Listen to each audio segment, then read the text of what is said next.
Good morning 7th class. This is first chapter of your political life, social and political life, जिसको हम civics या political science भी बोलते हैं. ठीक है, चैप्टर नंबर 1 है, क्या नाम है इसका? Y democracy. ठीक है, यानी डेमोक्रेसी क्यों. पता है ना आपको डेमोक्रेसी क्या होता है? जैसे इंडिया में है. ठीक है, इन दिस चैप्टर, ठीक है, चैप्टर में हम क्या पढ़ेंगे? The word democracy is the most emotionally provocative word in our political vocabulary. In the present day's world, democracy is the most popular political concept. क्या है कि आज के टाइम में डेमोक्रेसी एक तो क्या कहते हैं, सबसे ज़्यादा यूज़ करने वाला हमारा पॉलिटिकल वर्ड है वोकैबुलरी में.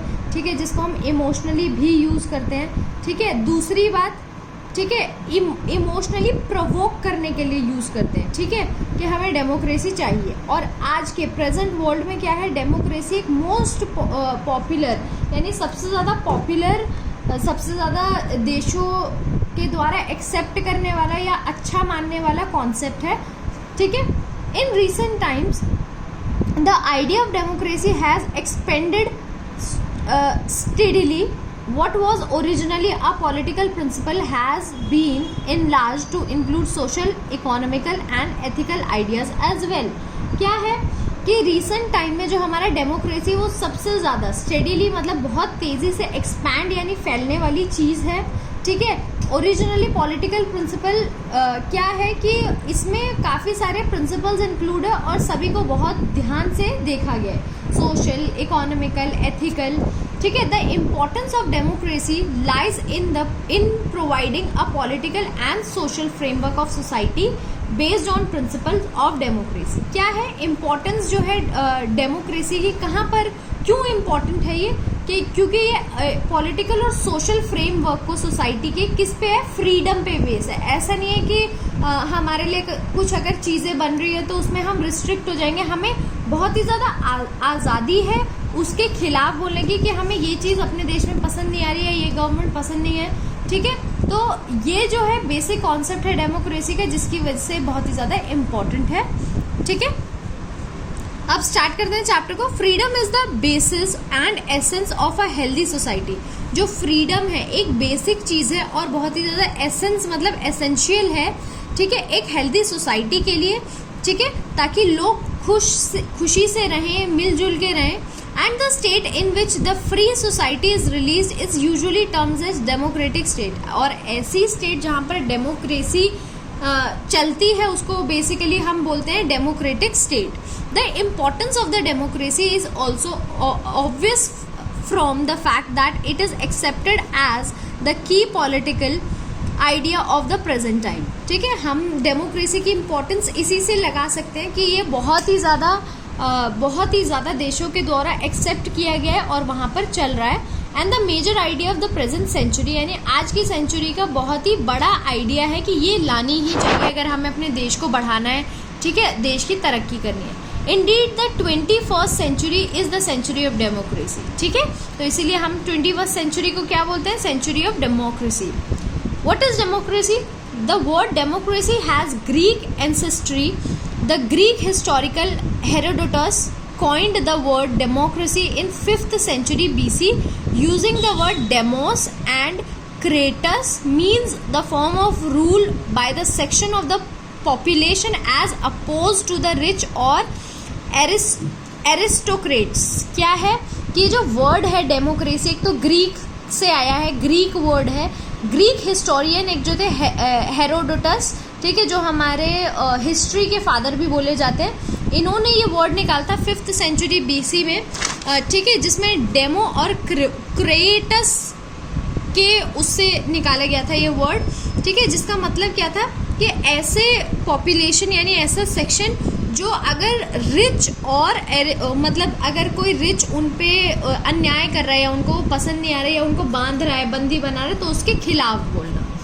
The Greek meaning implies the rule of the commoners, the poor, the least intelligent. जो ग्रीक वर्ड है इसमें इसका मतलब है कि किसका रूल? कॉमनर्स का, यानी जो कॉमन लोग हैं, जो गरीब लोग हैं और जो कम इंटेलिजेंट है.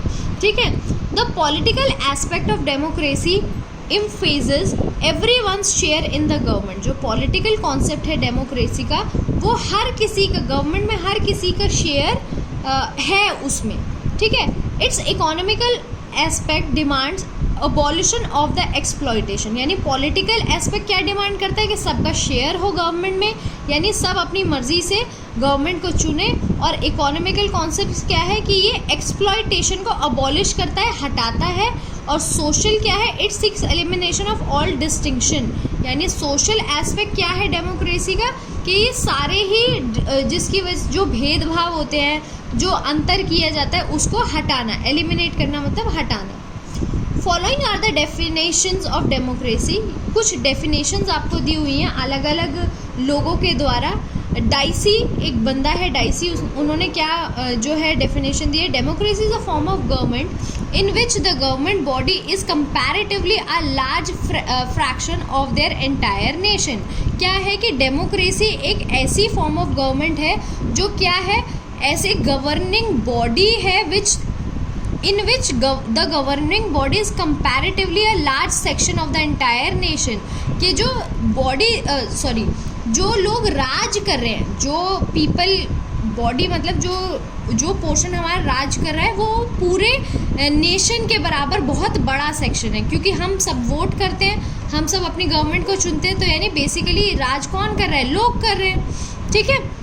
ब्राइस अब ब्राइस ने क्या बोला है, democracy is that form of government in which the ruling power of the state is vested not in a particular class और classes but in the member of the community as a whole.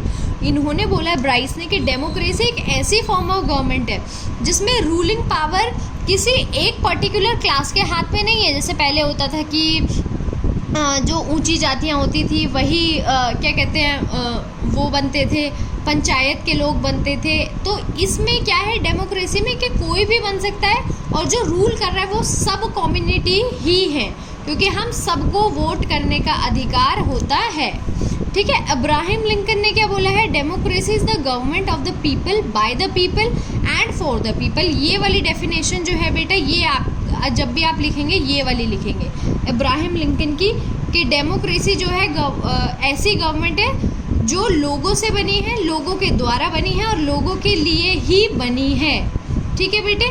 तो ये वाली जो democracy की definition है हम ये वाली यूज़ करते हैं। अब नेक्स्ट इसका पोर्शन पढ़ते हैं, इमर्जेंस ऑफ डेमोक्रेसी यानी डेमोक्रेसी का आना। Today democracy is most popular form of government. आज के समय में डेमोक्रेसी बहुत पॉपुलर है। In almost all the states this setup has been adopted. Almost हर स्टेट में हमने ये अपनाया हुआ है कि डेमोक्रेसी की चीज़ें, ये डेमोक्रेसी ही होनी चाहिए। It is based on equality and liberty and the people participation in the administration. क्यों?